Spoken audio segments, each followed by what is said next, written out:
I have no lust for vampires, just human women, but if anyone could change my orientation on that, it might just be the lead girl from this movie.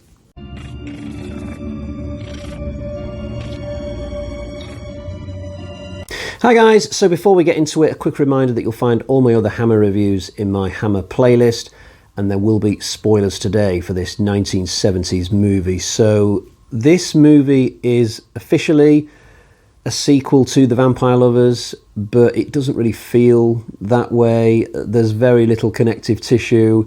The villain in this, the main vampire, is supposedly a descendant of one of the Karnstein vampires from The Vampire Lovers, or maybe it's one of those people reborn, I'm not entirely sure.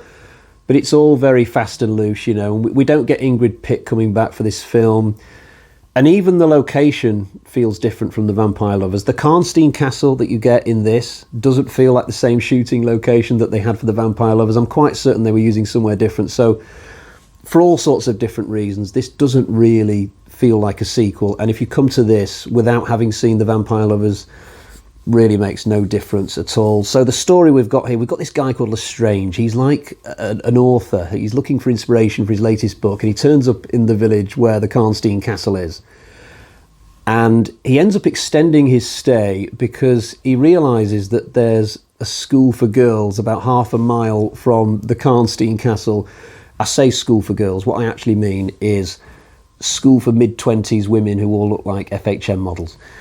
Lestrange he's a very red-blooded guy, and as soon as he sees all these really nice women at this school, he worms his way in as a teacher. And no sooner has he started doing that than a new girl turns up, mid-20s woman who looks like a Danish supermodel, and Lestrange instantly falls in love with her. The trouble is, this newbie is our main villain. She's a descendant of the Karnsteins. Her name's Mercilla, I think. I might have that wrong, but just go with it.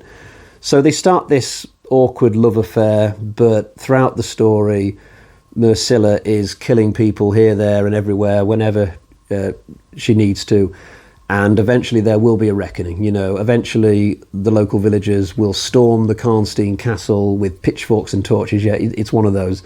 And Lestrange will have to face up to the fact that his new love is simply not meant to be.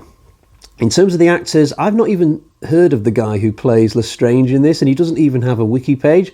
Ralph Bates is in the movie. He plays the headmaster of the school. It's a slightly lesser part than what I'm used to seeing him doing. He seems to be channeling his inner John Lennon for this film, at least in terms of the way he looks. It's very interesting, the get-up that he's gone for.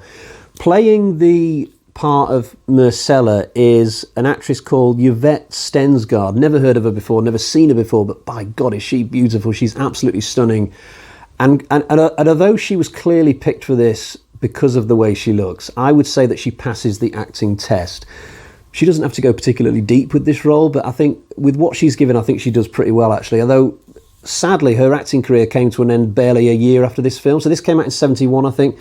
Her acting career ended in 72 when she still would have been in her prime. I don't know why she suddenly decided to call it quits, but for some reason in the years and decades afterwards, she refused to talk about her acting career. So clearly she didn't enjoy it for whatever reason. There might be an interesting story there, but I've got no real interest in researching it further. In the director's chair, we've got Jimmy Sangster. He wrote about 20 Hanmer films. He did loads of them. Only directed 3, this was one of those, and I've now seen 2 of them. So his first one was The Horror of Frankenstein, which also starred Ralph Bates. That was the more comedic version of Frankenstein that Hanmer did, the one that didn't have Cushing. It can't stand up to the Cushing ones, but I thought it was still a pretty entertaining watch.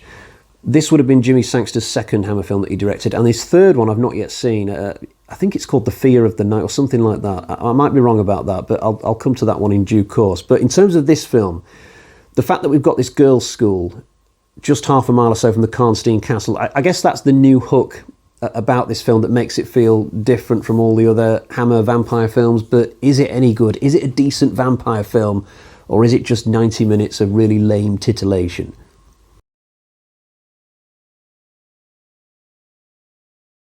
Although there's much more to this film than just the sum of its nakedness, I do think that the balance between horror and glamour is a little bit off kilter in this, and the previous film, The Vampire Lovers.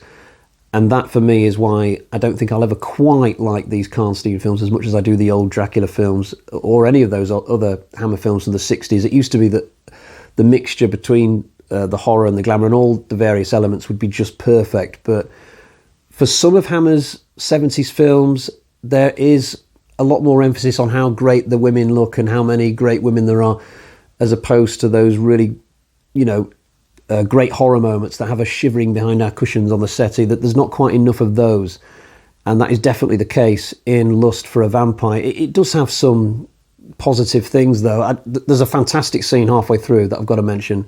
Ralph Bates, in his role as a headmaster, he realises that Marcella is the vampire, and instead of reporting her to the appropriate authorities, he goes and confronts her after hours. And what he wants to do is offer to be her servant. Think Benny from The Mummy, and you're on the right track. And I was really surprised at this. Marcella doesn't accept his offer. She just kills him.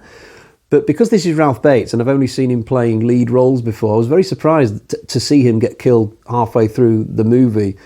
But his performance in this scene is fantastic. He absolutely acts his socks off. And more than at any other point in the movie, you can really feel the villainy in Marcella in this scene. I think the actress plays it really well. So definitely the best scene in the movie for me right there. But there's lots of other stuff that unfortunately doesn't chime so well, especially all the scenes that take place in the girls' school. There are way too many scenes that take place in the headmistress's office. I don't know if she is a headmistress, but it just felt like we were going to this office a few too many times for me, and this middle-aged woman would get a visitor of some description, and I think to myself, this is a bit boring, can we move to something else? In terms of the other girls in the school, other than Marcella, I don't think we really get to know enough of them.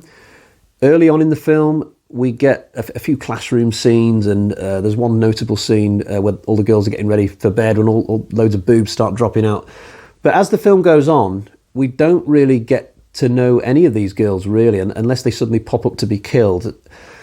And another thing, I think the reveal of who Marcella is early on hurts this movie. I never quite felt like I was really excited following this story. I mean, I was enjoying how colourful the whole thing was and then the glamorous elements, I suppose, but I never felt really excited by the horror of it. And I think what might have increased that feeling for me would have been if the identity of Marcella had been secret. So if this had been more of a giallo film, say, and we didn't know which of the girls in the school was the vampire, I think that could have been quite exciting. Lestrange could have been going around doing his thing, getting his teeth into various girls, and we would have been thinking the whole time, okay, so is this girl he's getting with going to turn out to be the vampire? Is he in trouble now? Or is Ralph Bates going to be in trouble now? And that could have added some excitement, but sadly we don't get that because we know very, very early on who Marcella is. I don't know, it just took something away from the film for me.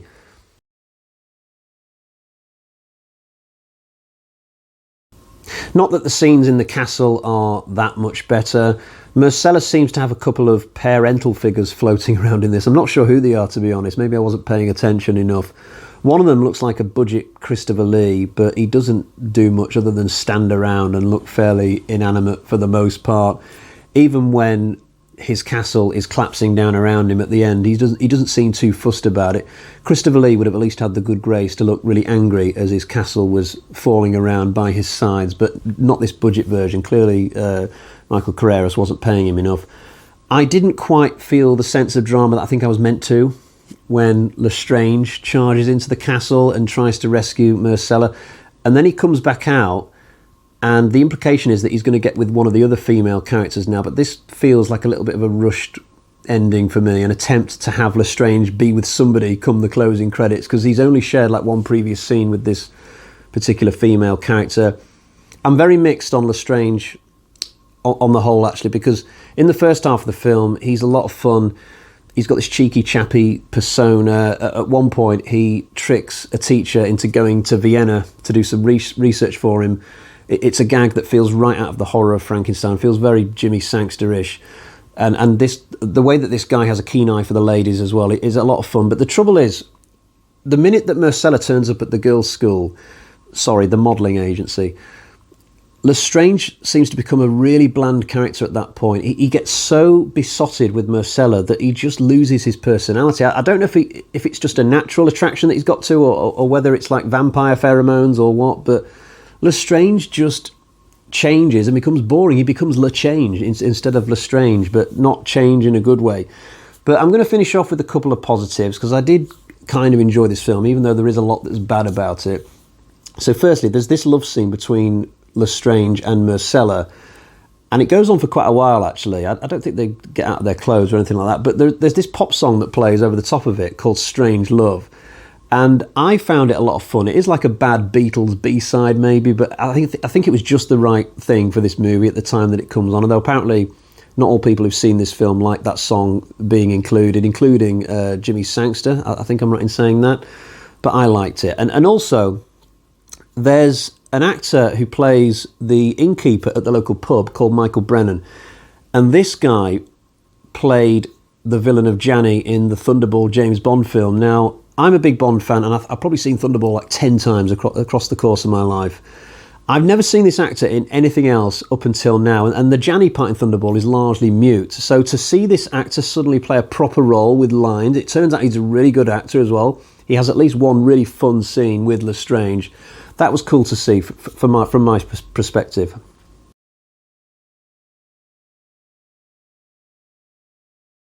So we've reached that point where I'll show you the version of the film that I've got. Here is my copy of Lust with a Vampire. It's one of those double play Blu-ray and DVD versions, but kind of pointless if you ask me. I mean, if anything happened to my Blu-ray disc of this, I'd probably just be a lazy bastard and go and buy another copy. I wouldn't just start watching the DVD version if I wanted to watch the film again, because presumably it is a worse copy of the film. I don't know, it's kind of weird.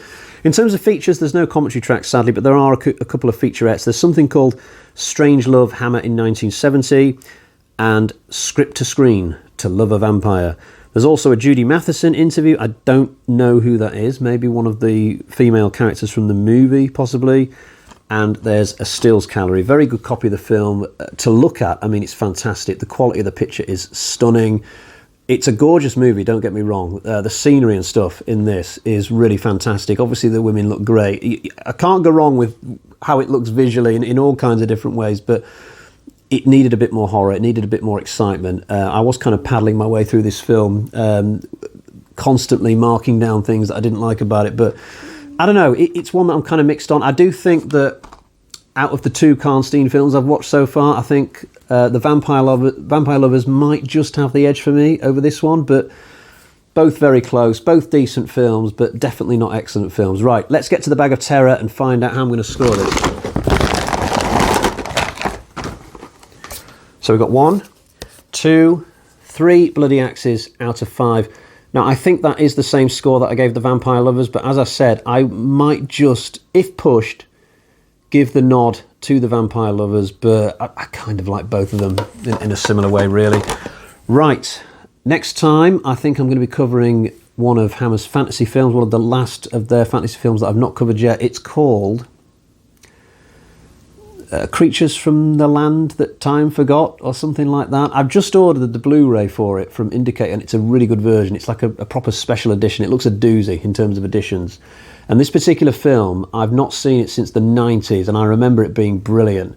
But obviously, sometimes films can look different as a 40-something than when you were a lot younger. So I'm curious to see how that looks now. But until next time, cheerio, bye-bye.